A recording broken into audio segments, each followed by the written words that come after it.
샬롬! 성도 여러분 반갑습니다. 저는 하늘꿈이 연동교회를 섬기고 있는 장동학 목사입니다. 하나님의 말씀은 우리 영혼의 양식입니다. 6월에도 주만나를 통해 영혼을 살찌우시고 영적인 품격을 높이시길 바랍니다. 큐티하는 당신이 하나님의 뷰티입니다. 안녕하세요. 주만나 디렉터 최범재 목사입니다. 주만나 6월호 본문 세미나를 시청하시는 우리 성도님들 주님의 이름으로 축복합니다. 이번 달은 출애굽기 7장에서 19장까지의 내용을 다룹니다. 7장에서 19장까지의 내용 바로 살펴보도록 하겠습니다. 7장부터 11장까지는 하나님이 애굽 땅에 재앙을 내리시는 내용입니다. 하나님은 모세를 통해 10가지 재앙을 애굽에 내리셨습니다. 모세는요, 성경에서 기적을 일으킨 최초의 인물이에요. 우리가 이 10가지 재앙이 나오는 본문을 읽다 보면 조금 의아할 수 있는 내용이 반복적으로 나옵니다. 그것이 뭐냐면 하나님께서 바로의 마음을 완악하게 하셨다는 말이에요. 하나님께서 한두 번도 아니고 10번이나 재앙을 내리셨던 이유는 바로의 마음이 강팍했기 때문인데 성경 본문은 하나님이 바로의 마음을 완악하게 하셨다고 말씀합니다. 이는 마치 하나님이 애굽에 10번의 재앙을 내리시기 위해 일부러 바로의 마음을 완악하게 만드신 것처럼 보이죠. 하지만 그렇지 않습니다. 하나님이 바로의 마음을 완악하게 하셨다는 말은 하나님이 일부러 바로가 모세의 말이나 하나님의 뜻을 거역하도록 만드셨다는 것이 아닙니다. 이 말은요, 바로 자신이 이미 마음속에 품고 있던 나쁜 생각을 하나님이 확인하셨다는 의미로 받아들여야 합니다. 실제로 출애굽기 7장, 9장, 10장 이렇게 보면은 하나님이 바로의 마음을 강팍하게 하셨다고 말하는 본문들인데 이때 바로의 마음이 원래 완강하였다고 본문은 말씀을 하고 있어요. 여러분, 하나님은 원래 착했던 사람의 마음을 강팍하게 만드시는 분이 아닙니다. 그냥 원래부터 악한 사람을 그대로 내버려 두시는 거예요. 악한 마음을 그대로 두어서 결국에는 심판을 받게 하시는 거죠. 착한 마음을 악한 마음으로 바꾸는 게 아니라 악한 마음을 그대로 두어서 심판을 받게 하시는 게 하나님의 방법이라는 겁니다. 그러므로 여러분, 우리가 회개하는 마음이 드는 것, 죄에 대해서 아파하는 마음이 드는 것 자체가 하나님의 큰 은혜입니다. 하나님이 내버려 두시면요, 회개하는 마음조차 들지 않습니다. 내 죄에 대해서 아파하면서 회개하는 것 그 자체가 바로 하나님께서 지금 나의 마음을 만져주시는구나, 그런 징표라는 거예요. 은혜의 징표라는 거죠. 그러므로 여러분, 죄에 대해서 아파할 때 그 자체가 하나님의 은혜임을 기억하셔서 감사하실 수 있기를 주님의 이름으로 축복합니다. 10가지 재앙은 애굽의 거짓 신들에 대한 하나님의 공개적인 전투 행위였습니다. 출애굽기 12장 12절을 보면 애굽의 모든 신을 내가 심판하리라 라는 말씀이 있습니다. 모든 신을 하나님이 심판하시겠다는 거죠. 애굽에서는요, 뱀과 심지어 쇠똥구리 모양을 한 우상까지 경배의 대상이 되었습니다. 우상이 아주 많았어요. 그러니까 10가지 재앙은 단순히 애굽 사람들에 대한 심판만이 아니라 그들이 숭배하는 신들에 대한 심판이기도 한다는 거예요. 거짓 신들의 무기력함을 하나님께서 드러내신 거죠. 10가지 재앙이 필요했던 또 다른 이유가 있습니다. 애굽에서 수세기를 살았던 이스라엘인들이 무리를 지어 급하게 떠나게 하기 위해서는 강한 동기 유발이 필요했기 때문입니다. 또한 애굽인들 역시 수많은 노예들을 자유롭게 가도록 호락호락 내버려 두지는 않을 게 분명했기 때문입니다. 그래서 수많은 재앙, 기적을 그들 앞에서 보이신 거죠. 이 10가지 재앙이 임하기 전에 먼저 하나님은 아론의 지팡이가 뱀으로 바뀌는 기적을 보이셨습니다. 그런데 이 기적을 애굽의 요술사들도 따라하죠. 지팡이로 뱀을 만들어요. 그러나 아론의 뱀이 애굽 요술사들의 뱀을 잡아 먹습니다. 여러분, 지팡이는 왕의 권위를 상징합니다. 바로의 왕관에는 뱀 모양의 휘장이 달려 있었어요. 그러므로 아론의 지팡이가 요술사들의 지팡이를 먹었다는 것은 바로가 아니라 여호와께서 그 땅의 주권자라는 사실을 증명해 주는 것입니다. 이제 10가지 재앙에 대해서요, 간단하게 살펴보겠습니다. 먼저 9가지 재앙을 살펴볼게요. 가장 먼저 임한 재앙은 나일강이 피로 변하는 재앙이었습니다. 나일강은 이집트의 생명줄이었습니다. 나일강은 무려 6,611km에 달했는데 이 긴 그리고 큰 강 때문에 이집트인들이 농사를 지을 수 있었고 풍족하게 생수를 먹을 수 있었습니다. 풍요를 가져다 주는 강이었어요. 하나님은 그들의 생명줄인 이 나인강을 피로 만드셔서 그들의 생존 수단이 그들이 믿는 강의 신이 아니라 오직 하나님이심을 드러내셨습니다. 두 번째 재앙은 개구리 재앙입니다. 하나님은 애굽 온 지면에 개구리가 올라오게 해서 그들을 괴롭게 만들어 버리셨어요. 애굽 사람들은 당시에 개구리 여신 헤케드를 섬겼는데 이 신이 애굽 사람들을 돕기는커녕 오히려 그들을 괴롭히는 신이 되어버린 거죠. 애굽 요술사들도 이 개구리 기적을 따라했습니다. 하지만 개구리들을 없애지는 못했습니다. 세 번째 재앙은요, 이 재앙입니다. 애굽 온 땅에 티끌이 다 이가 돼서 먼지가 다 이로 바뀌어서 사람과 가축에게 올랐습니다.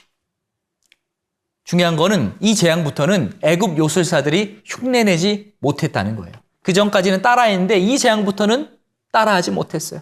그래서 이때 요술사들은 바로 왕에게 이는 하나님의 권능이니이다 라고 말했습니다. 이거는 마술이 아니라 진짜 하나님의 기적이라는 거예요. 드디어 애굽의 거짓 선지자와 마술사들이 하나님을 인정하기 시작한 거죠. 네 번째 재앙은요, 파리 재앙입니다. 하나님이 엄청나게 많은 파리떼를 보내셔서 애굽에 가득 차게 하셨습니다. 그리고 하나님은요, 이때부터 이스라엘 백성들이 사는 고센 땅을 구별하셨습니다. 그러니까 오직 애굽 땅에만 재앙이 임하게 하시고 고센 땅에는 임하지 않게 만드신 겁니다. 이 엄청난 기적 앞에 바로가 이제 슬슬 조금씩 두려움을 느끼기 시작했습니다.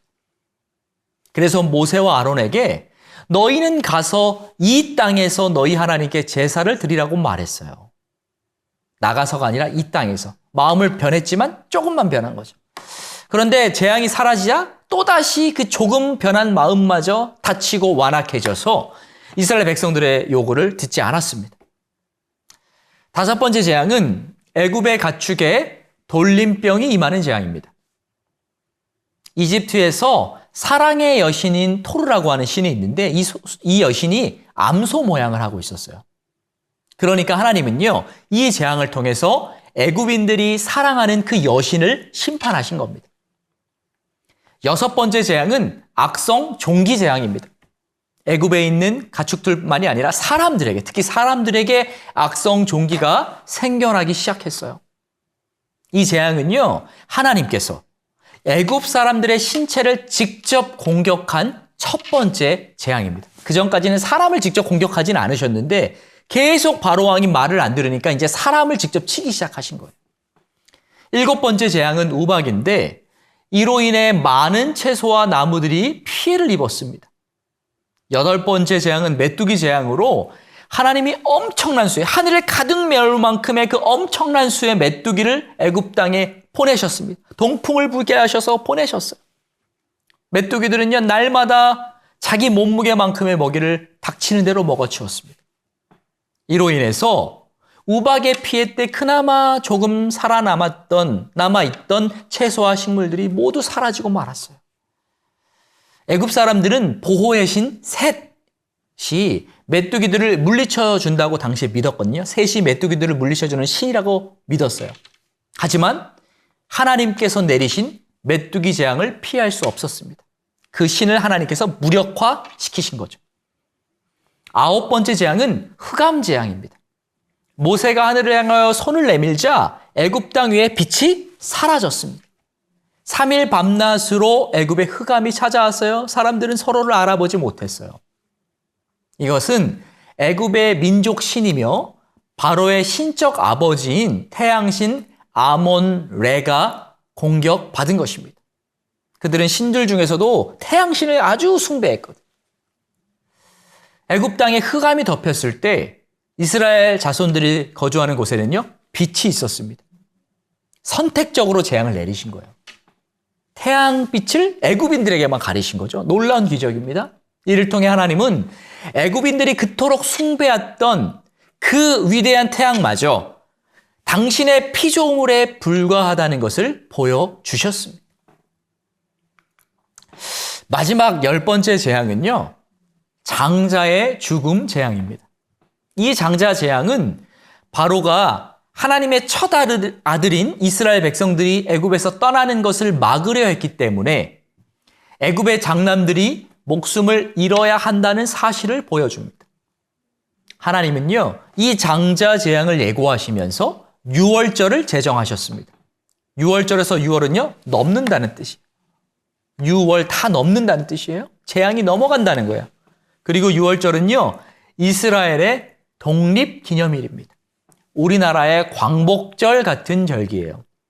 이스라엘의 정월, 현재로 말하면 3, 4월 열흘에 각자가 가족 식구대로 흠없고 1년 된 순양이나 순념소를 준비했다가 열 나흔 날까지 간직합니다.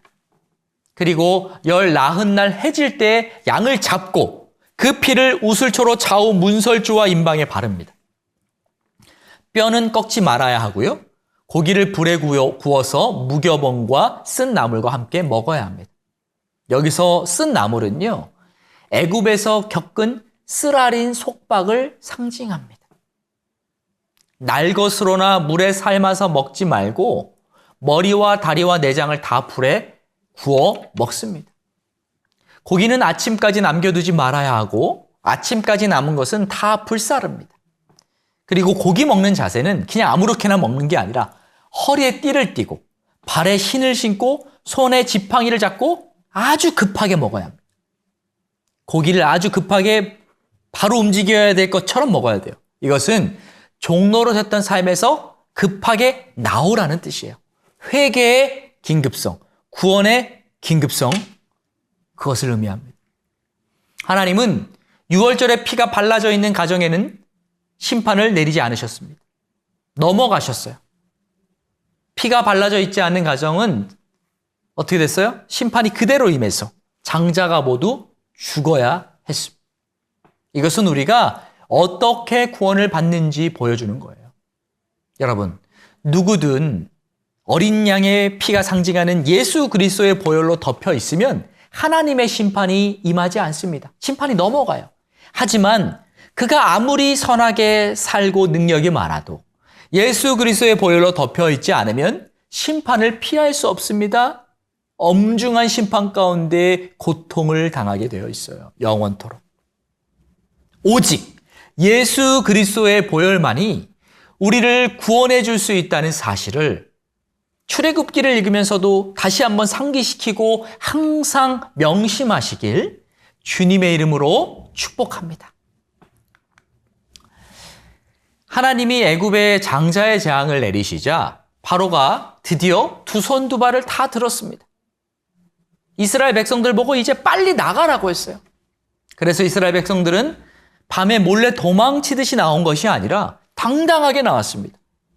그리고 주변 애굽인들에게 은과 금 등 여러 가지 폐물들을 요청해서 받아가지고 나왔어요.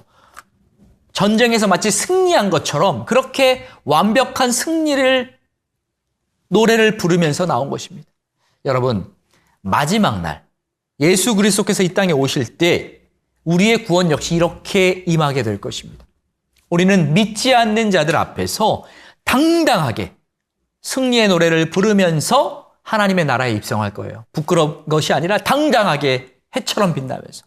그리고 우리를 괴롭히고 정죄했던 악인들은 하나님이 어디 있느냐고 외쳤던 그런 사람들은 슬피 울며 이를 갈 것입니다.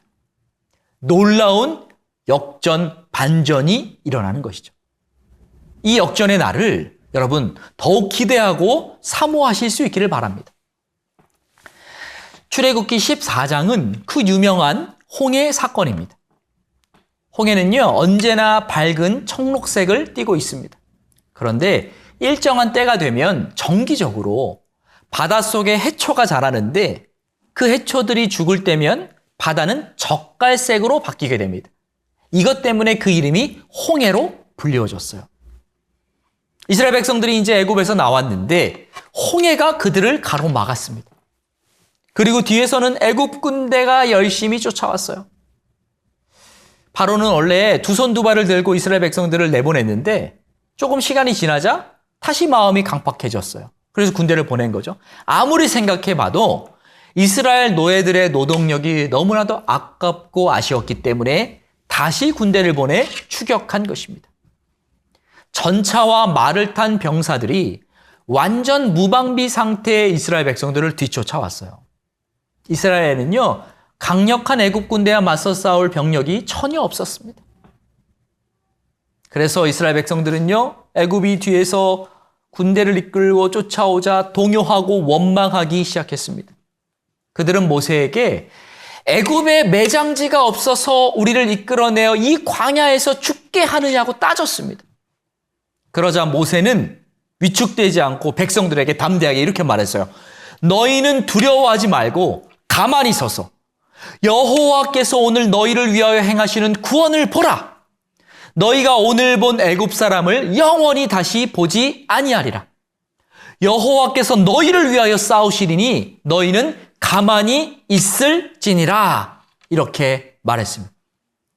이것은 이 전쟁이 하나님이 시작하시고 하나님이 마무리하시는 하나님의 전쟁임을 선포한 것입니다. 우리가 싸우지 않는다. 하나님이 싸운다. 걱정하지 말라는 것. 그런 후에 모세는 손을 들어서 지팡이를 들어서 홍해 바다를 갈라지게 했습니다. 그리고 막 바람이 불어서 땅이 다 말랐어요. 그래서 이스라엘 백성들은 안전하게 홍해 바다를 건널 수 있었습니다. 이스라엘 백성들이 다 건너가자 갈라졌던 홍해 바다가 다시 원상태로 돌아왔는데 이때 애굽의 군대들은요, 이미 그 바다 한복판에 있었습니다.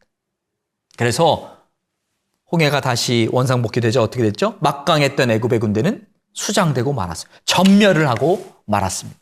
완벽한 승리를 이스라엘이 얻은 것이고 애굽의 군대는 완벽하게 패배한 거죠.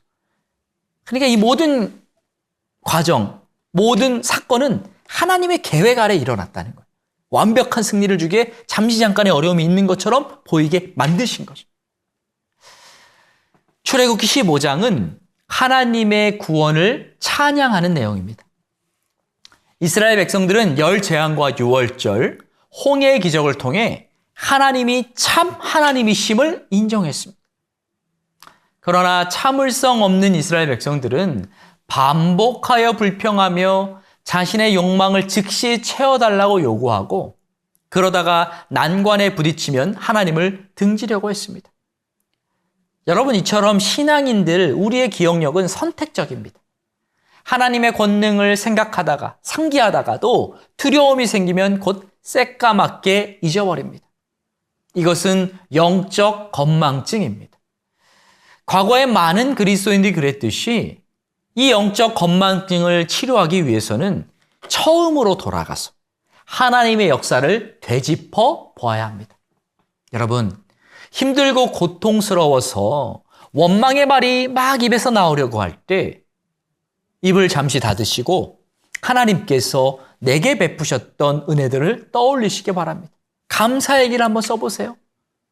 그럼 하나님이 얼마나 그동안 나에게 잘해 주셨는지를 다시 한 번 더 깨닫게 되는 거죠. 여러분, 원망이 아닌 감사로 마음과 입술을 채우시길 주님의 이름으로 축복합니다. 하나님은 애굽 땅에서 나온 이스라엘 백성들을 가나안 땅으로 인도하셨는데 지름길이 아니라 우회로로 돌려서 인도하셨습니다. 일반적으로 애굽에서 가나안으로 가는 길은 지중해 해안선을 따라 난 비아 마리스라고 불리는 바닷길이었습니다. 이 길은 애굽의 적들이 애굽을 침략하는 데 사용할 수 있는 길이라 방어 요새들이 늘어서 있었어요. 그리고 블레셋 사람들이 곳곳에 있었습니다. 그래서 하나님은 이스라엘 백성들이 이 길을 가면, 길은 비록 짧아도 이 길을 가면 블레셋 사람들을 보고 두려워하고 낙심할까 봐 일부러 그 길이 아니라 돌려서 우회로로 인도하신 것입니다.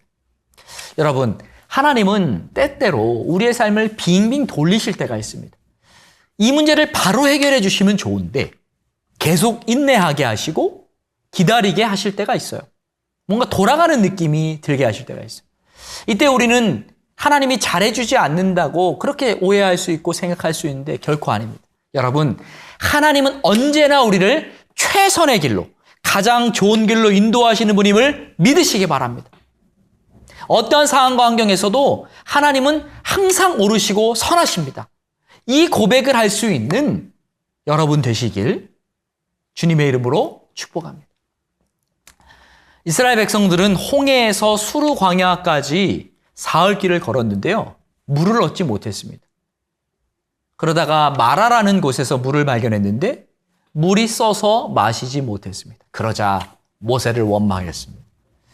모세는요, 이때 원망하는 백성들과 싸우지 않았어요. 하나님께 나아가 문제를 해결했습니다. 응답받았어요. 나무를 물에 던지라고 하나님 말씀하셔서 그렇게 하자 물이 달게 변했어요. 쓴물이 단물로 변한 거죠. 여러분, 우리는 어떤 문제가 생겼을 때 사람과 싸워서 이기려고 해서는 안 됩니다. 모세처럼 사람이 아니라 하나님을 바라보고 하나님께 엎드려서 하나님의 방법으로 승리해야 합니다. 그래야 부작용이 없어요. 인간적인 방법이 아닌 기도의 무릎으로 승부하는 저와 여러분이 되길 소망합니다. 출애굽기 16장을 보면 이스라엘 백성들이 출애굽한 지 한 달 반 만에 신광야라는 곳에 도착합니다. 신광야는 엘림과 시내산 사이에 있는 곳이에요. 신광야에 도착하자 준비한 식량이 다 떨어졌습니다. 이스라엘 백성들은 양식이 없어지자 원망하기 시작했습니다. 출애굽기 16장 3절을 보면 이렇게 말해요. 우리가 애굽 땅에서 고기 가마 곁에 앉아있던 때와 떡을 배불리 먹던 때 여호와의 손에 죽었더라면 좋았을 것을. 너희가 이 광야로 우리를 인도해내어 이 온 회중이 추려 죽게 하는도다. 애굽에서 종살이하면서 먹고 죽는 것이 광야에서 굶어 죽는 것보다 낫다고 말한 거예요. 하나님이 이렇게 원망하는 백성들에게 양식을 약속하셨습니다. 그들을 위해서 하늘에서 양식을 비같이 내려주실 것이라고 약속하셨어요. 그리고 저녁에는 고기를 먹고 아침에는 떡을 먹어서 배부르게 해줄 것이라고 말씀하셨습니다. 이를 통해 먼저 우리는 인간의 능력이 끝나는 시점에서 하나님의 공급이 시작된다는 것을 알 수 있습니다. 우리의 끝이 하나님의 시작이라는 거예요. 그리고 또 우리가 알 수 있는 것은 하나님 주신 만나가 일용할 양식이라는 거예요. 일주일 양식도 아니고 3일치 양식도 아니고 안식일 전에만 이틀치였고 매일 나머지 날은 하루치 일용할 양식이 없어요. 예수님이 가르쳐 주신 기도인 주기도문도 보면 우리에게 일용할 양식을 주옵시고 라고 간구하라고 말하는 그런 내용이죠. 일용할 양식을 구한다는 것은 매일매일 구한다는 거예요. 왜 오늘의 양식만 구하니까 내일은 또 내일의 양식을 구해야 되잖아요. 그렇다면 왜 하나님이 이렇게 매일매일 양식을 구하라고 하셨을까요? 그것은 우리와 날마다 교제하기를 원하시기 때문입니다. 하나님은 우리가 날마다 하루도 빠짐없이 날마다 하나님을 의지하면서 하나님과 동행하는 것을 원하세요. 여러분, 진정한 영성은 하루 단위의 삶입니다. 내일 염려는 내일에 맡기고 날마다 오늘의 삶을 충실하게 하나님과 동행하는 것이 바로 영성 있는 삶이에요. 그러므로 매일 말씀과 기도를 통해 하나님과 동행할 수 있는 저와 여러분이 될 수 있기를 소망합니다. 출애굽기 17장은 르비딤 사건입니다. 이스라엘 백성들이 신광야에서 르비딤으로 갔는데 마실 물이 없었습니다. 백성들은 모세와 다투면서 이렇게 말했어요. 우리에게 물을 주어 마시게 하라. 당신이 어찌하여 우리를 애굽에서 인도해 내어서 우리와 우리 자녀와 우리 가축이 목말라 죽게 하느냐. 이 사람들은 맨날 좀 원망 말이 생기면 왜 우리를 이렇게 죽게 만드느냐고 그렇게 하나님께 외쳤어요. 그러자 하나님께서는 자비하셔서 이렇게 말씀하셨습니다. 내가 호렙산에 있는 그 반석 위 거기서 내 앞에 서리니 너는 그 반석을 치라. 그것에서 물이 나오리니 백성이 마시리라. 하나님 물을 주셨어요. 그리고 하나님은 그곳 이름을 마사 또는 무리바라고 부르게 하셨습니다. 이것은 어떤 의미냐면 이스라엘 자손들이 막 다투었고 하나님과 다투었고 원망했고 또 그들이 하나님이 우리 중에 계신지 안 계신지 시험했다는 그런 뜻이에요. 여러분, 우리는 하나님을 시험해서는 안 됩니다. 시험하지 말고 믿음으로 순종해야 돼요. 하나님은 우리의 중심을 다 아십니다. 특히 어려운 환경일수록 마음과 입술을 지키고 믿음으로 순종하는 것을 너무 기뻐하세요. 감사할 수 없는 환경에서 감사를 외치고 이해할 수 없는 상황에서 순종함으로 하나님께 인정받는 저와 여러분이 되길 바랍니다.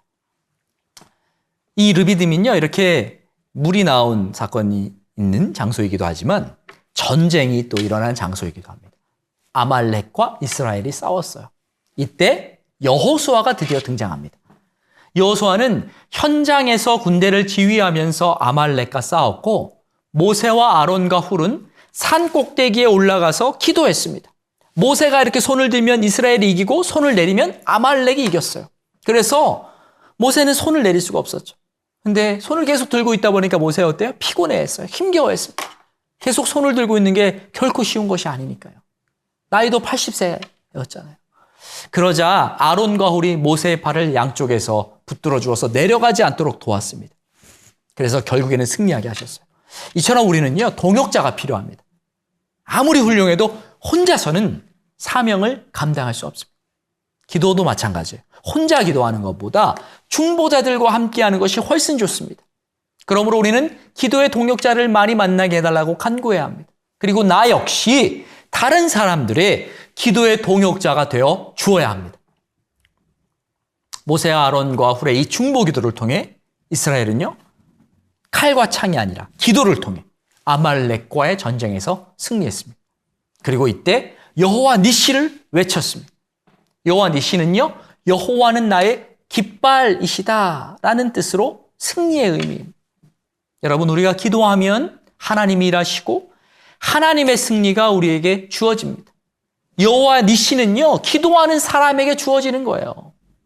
날마다 기도를 통해 여호와 니시를 경험하시길 주님의 이름으로 축복합니다. 출애굽기 18장은 모세의 장인 이드로가 모세를 방문하는 내용입니다. 이드로는 모세의 아내 십보라와 그의 두 아들을 데리고 왔습니다. 그리고 혼자서 모든 일을 감당해서 너무너무 피곤해하는 모세에게 국가조직 정비를 조언했습니다. 천부장과 백부장, 50부장 등을 세워서 이를 분담하라고 했어요.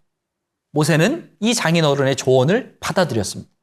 그래서 자신의 업무를 동역자들에게 나누어 주므로 과로사를 면하게 되었어요.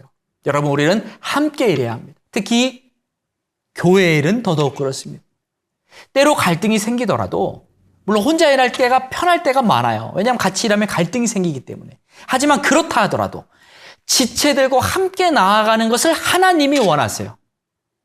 나 홀로가 아닌 동역자들과 함께 하나님의 나라를 이루어가는 저와 여러분이 되길 바랍니다. 출애굽 19장은 시내산 언약을 준비하는 내용을 다루고 있습니다.